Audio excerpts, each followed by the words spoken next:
Hello students, मैं अंजलि पयाल स्वागत करती हूँ आपका आईसीटी वर्चुअल क्लासरूम देहरादून से।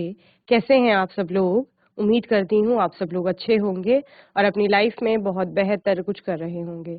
आज हम बात कर रहे हैं क्लास 6 के साइंस की, और जैसा कि आप लोग जानते हैं सेपरेशन ऑफ सब्सटेंसेस हमारा चैप्टर यहाँ पर चल रहा है। उसी के हम क्वेश्चन आंसर्स को रिवाइज कर रहे हैं। आज के सेशन में कुछ नए प्रश्नों पर बात करेंगे, तो आइए चलते हैं स्मार्ट बोर्ड की ओर। चलिए, सेपरेशन ऑफ सब्सटेंसेस, पदार्थों के पृथक्करण की हम लोग बात कर रहे थे। फर्स्ट क्वेश्चन था लास्ट सेशन का, why do we need to separate different components of a mixture, give two example.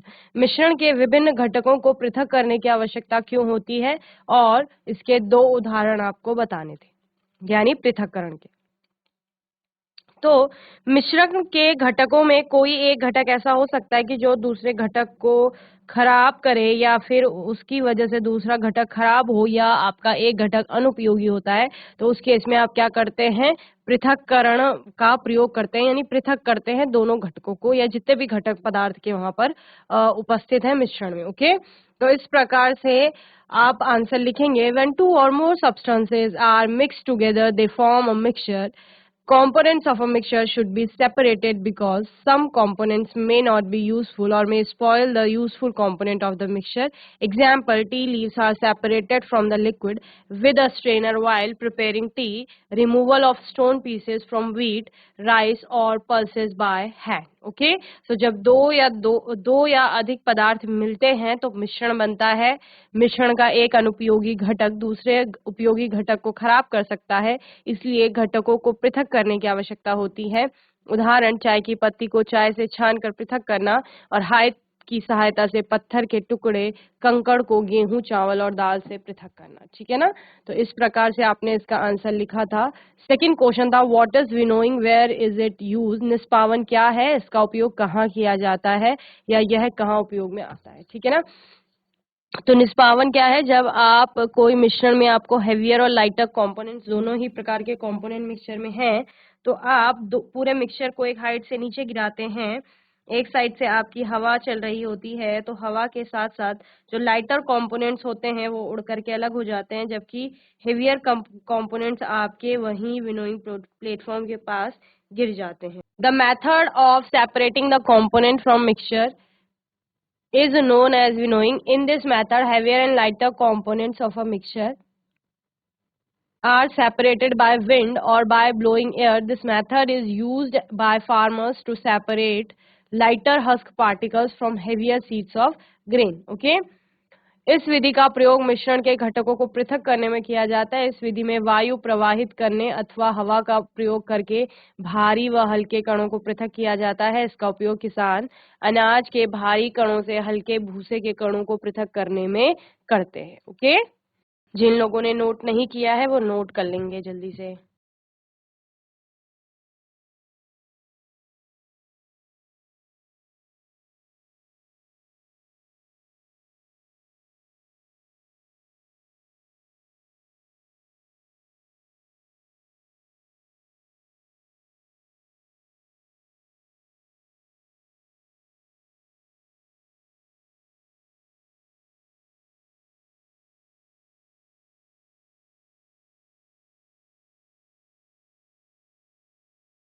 Question number third, how will you separate husk or dirt particles from a given sample of pulses before cooking? तो winnowing के द्वारा आप इनको अलग कर सकते हैं।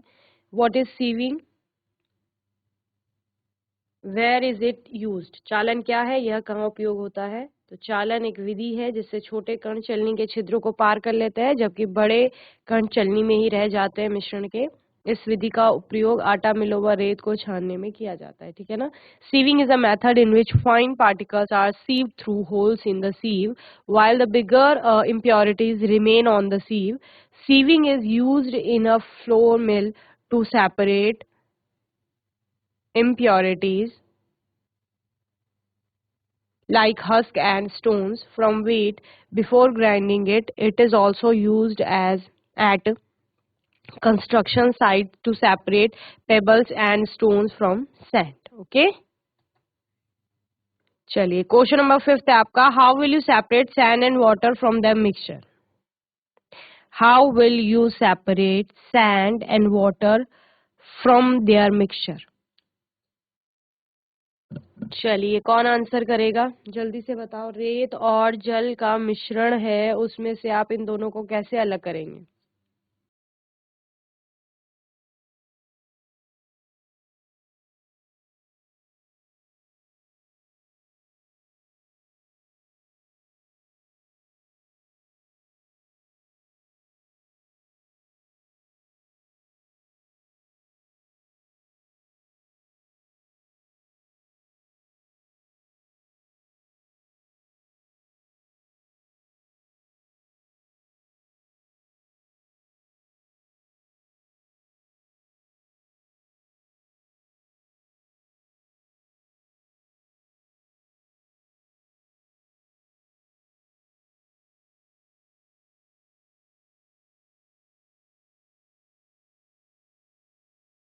चलिए, तो कैसे से सेपरेट करेंगे? अगर जल और रेत एक साथ मिश्रित है, एक मिश्रण बना रहे हैं, तो उसमें से रेत और जल को कैसे पृथक करोगे? तो बेसिक सी बात है, हम जानते हैं रेत जो है वो जल के साथ अविलेय होती है, ठीक है, इनसॉल्युबल है वाटर के साथ।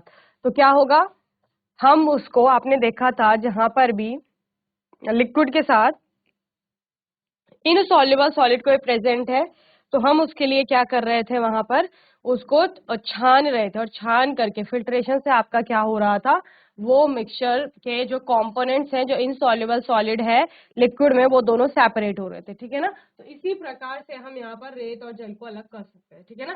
Sand and water are separated from their mixture by the following steps, ठीक है ना। इन स्टेप्स के थ्रू आप क्या कर सकते हैं, जो रेत और आपका जल है उसको सेपरेट कर सकते हैं। एक तो मैंने आपको सिंपल फिल्ट्रेशन बोला, ठीक है। इसके अलावा आप क्या कर सकते हैं, the mixture is allowed to stand without any disturbance. आप क्या करेंगे, जो मिश्रण है उसको बिना किसी डिस्टर्बेंस के स्थिर रखेंगे। नाउ सैंड सेटल्स डाउन, और क्या होगा, जो रेत होगी वो सेटल्स डाउन हो जाएगी, यानी नीचे बैठ जाएगी, और slowly pour the water into another container to obtain sand in the bottom, okay। और धीरे धीरे आप क्या करेंगे, पानी को ऊपर से किसी और वेसल में, किसी और कंटेनर में पोर आउट कर लेंगे, और जो रेत है वो रेत उसी कंटेनर में रह जाएगी। समझ रहे हैं क्या बोला, एक कंटेनर है, इस कंटेनर में आपका क्या क्या है, आपके पास पानी है, इस कंटेनर में पानी है आपके पास, और पानी के साथ क्या है, रेत है, ठीक है। अब होगा क्या, हमने इस कंटेनर को एज इट इज रख दिया है कुछ समय के लिए, तो अब आपकी जो रेत है वो नीचे बैठ जाएगी,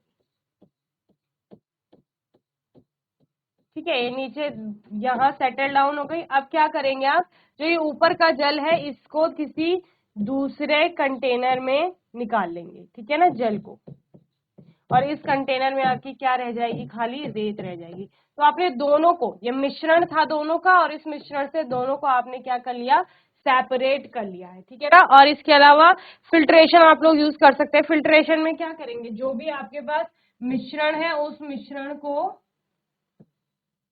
यहाँ फिल्टर पेपर में आप लोग डालेंगे, ये जल और उसका मिश्रण है, रेत आपकी यहीं रह जाएगी, ठीक है, और जो जल होगा उसको आप इधर दूसरे कंटेनर में प्राप्त कर लेंगे, ठीक है। यहाँ पर मिश्रण डालोगे, मिश्रण किस किस का, रेत और जल का, ओके। तो इससे भी आपका क्या हो जाएगा, रेत और जल दोनों पृथक हो जाएंगे, ठीक है। तो ये आपके मेथड्स है जहां पर आप क्या कर रहे हैं, सैंड और वाटर को मिक्सचर से सेपरेट कर रहे हैं, ओके। उत्तर लिखेंगे,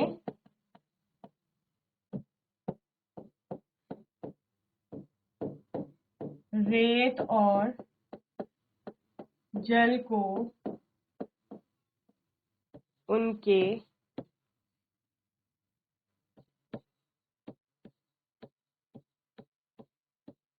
मिश्रण से निम्नलिखित और निम्न चरणों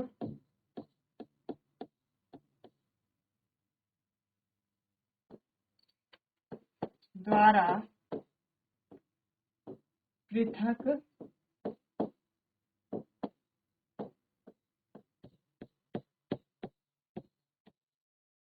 किया जा सकता है, ठीक है। पहला, क से मैं इसे लिख रही हूँ, the mixture is allowed to stand without any disturbance, okay ना।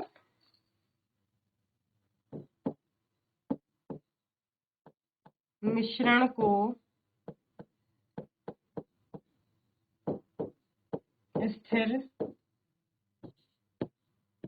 रखते, ठीक है, मिश्रण को स्थिर रखते हैं। नाउ सैंड सेटल्स डाउन, रेत नीचे बैठ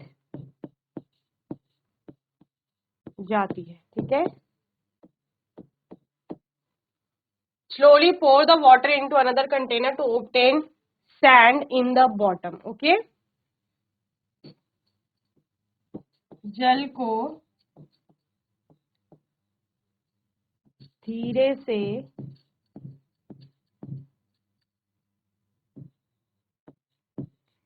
दूसरे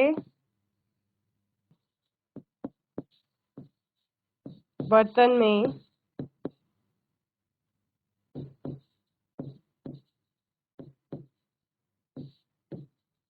निकाल लेते हैं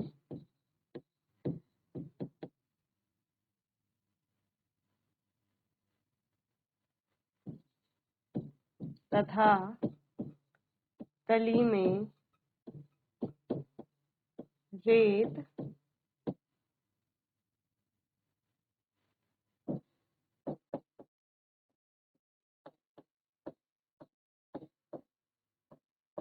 प्राप्त होती है, ठीक है। चलिए नोट करेंगे।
नेक्स्ट क्वेश्चन देखते हैं।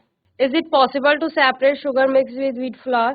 If yes, how will you do it? यदि आपका चीनी और जो आटा है गेहूं का वो एक साथ मिक्स है, क्या उनको सेपरेट करना पॉसिबल है? इफ यस, अगर हाँ तो कैसे करेंगे आप, ये बताना है आपको, ठीक है ना। तो कैसे करोगे? अगर आप गेहूं के आटे की बात करते हैं तो उसके बहुत बारीक कण होते हैं, ठीक है ना। चीनी अपेक्षाकृत थोड़ा कैसी होती है, मोटी होती है, ठीक है, यानी उसके कणों का आकार थोड़ा बड़ा होता है। तो यहाँ पर आप क्या कर सकते हैं, एक प्रकार से बहुत बारीक वाली जो चलनी होती है, सीव होती है, यानी कि जिसमें बहुत महीन छिद्र होंगे, उसका प्रयोग कर सकते हैं। इसके अतिरिक्त अगर चीनी भी आपका बहुत पाउडरी फॉर्म में है तो उस केस में आप क्या करेंगे, क्योंकि आपको पता है चीनी जो है वो पानी के साथ क्या हो जाती है, घुल जाती है, डिजोल्व हो जाती है वो पानी में। तो आप इस मिक्सचर को वाटर में डालेंगे और वाटर में डालने से क्या हो जाएगा, आपकी चीनी घुल जाएगी और आटा वहीं रह जाएगा, ठीक है। फिर आप क्या करेंगे, उसको फिल्टर आउट कर लेंगे। फिल्टर करने पर क्या हो जाएगा, फिल्ट्रेट के रूप में आपको शुगर सोल्यूशन प्राप्त हो जाएगा, चीनी और पानी का जो घोल है वो प्राप्त होगा, और रेजिड्यू के रूप में आपको क्या मिलेगा, फिल्टर पेपर पर आटा मिल जाएगा, ठीक है। So yes, it is possible to separate sugar mixed with wheat flour by the following method. A, mix sugar and wheat flour in water. पहले दोनों को जल में घोल लेंगे, क्योंकि वो पहले से ही मिले हुए आपस में, तो उनको जल में घोल लेते हैं हम। Stir the solution to allow the sugar to dissolve, okay. आप उस घोल जो सोल्यूशन बना है उसको स्टर करते रहेंगे, यानी घोलते रहेंगे, जिससे कि चीनी उसमें क्या हो जाएगी, डिसॉल्व हो जाएगी। नाउ फिल्टर द मिक्सचर, अब उस मिक्सचर को क्या कर लेंगे, आप फिल्टर कर लेंगे, और फिल्टर करने पर क्या पाएंगे, filtrate contains the sugar solution जो फिल्ट्रेट आएगा यानी कि फिल्टर पेपर को पार करके जो विलयन आपको प्राप्त हुआ है उसमें क्या है, चीनी और पानी होगा या चीनी का घोल होगा, और फिल्टर पेपर पर रेजिड्यू के रूप में क्या रह जाएगा, आपका गेहूं का आटा रह जाएगा। ठीक है, चलिए नोट करेंगे।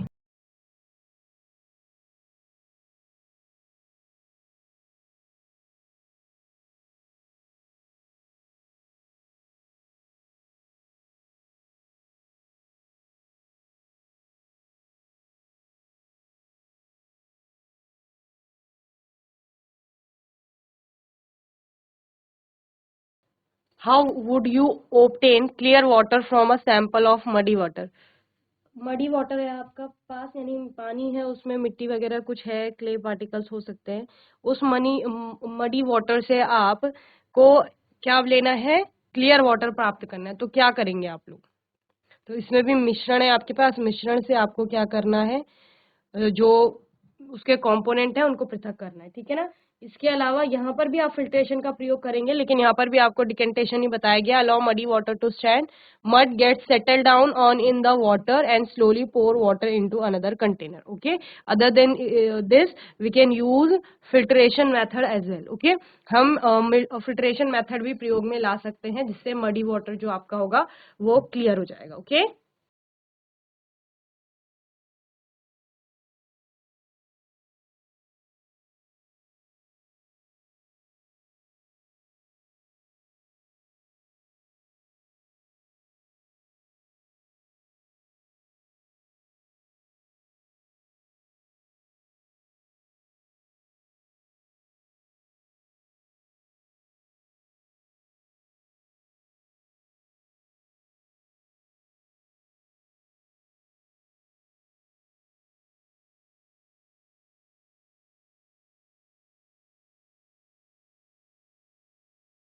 तो इस प्रकार से मिश्रण जो भी आपको मिलेंगे, उन मिश्रणों को पृथक करने के लिए आप उनके घटकों को पृथक करने के लिए आप अलग-अलग विधियों का प्रयोग करते हैं, जिसमें बहुत सारी विधियां आपने देखी।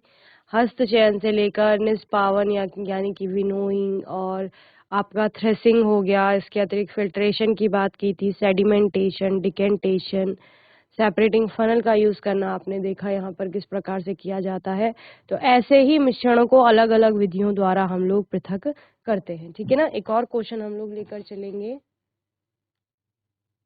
जो कि फिल इन द ब्लैंक्स है। पहला है आपका रिक्त स्थानों की पूर्ति, यानी कि इसमें पहला है the method of separating the seeds of paddy from its Starks is called. धान को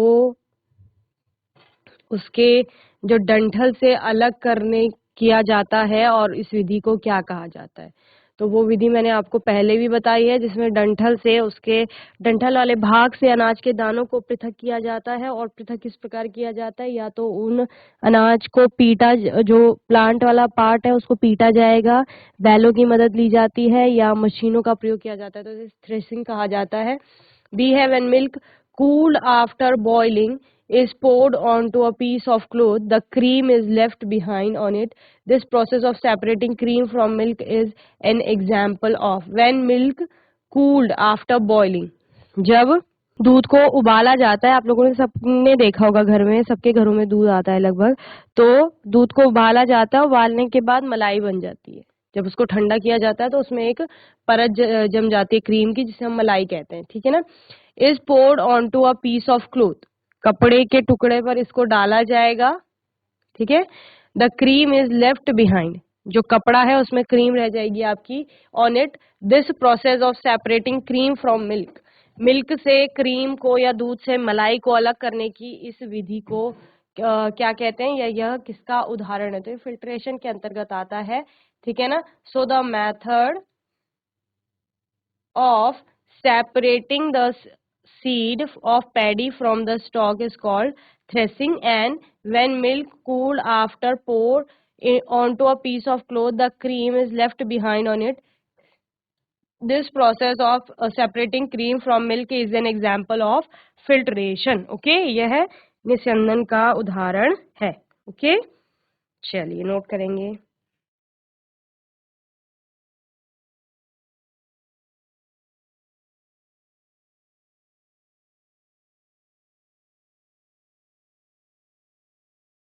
तो बच्चों, मैं उम्मीद करती हूँ आज का सेशन आप सभी को अच्छे से समझ में आया होगा। आज के इस सेशन में हमने सेपरेशन ऑफ सब्सटेंसेस में कुछ और मेथड्स पर बात की, जहां पर हमने क्वेश्चन आंसर्स देखे। इसी प्रकार के प्रश्न अगर एग्जाम में आएंगे तो आप लोग उसका आंसर लिख लेंगे। बाकी कोई डाउट होगा, क्वेश्चन होगा तो आने वाले सेशन में आप लोग पूछ लेंगे। और तब तक के लिए आईसीटी वर्चुअल क्लासरूम से जुड़ने के लिए धन्यवाद।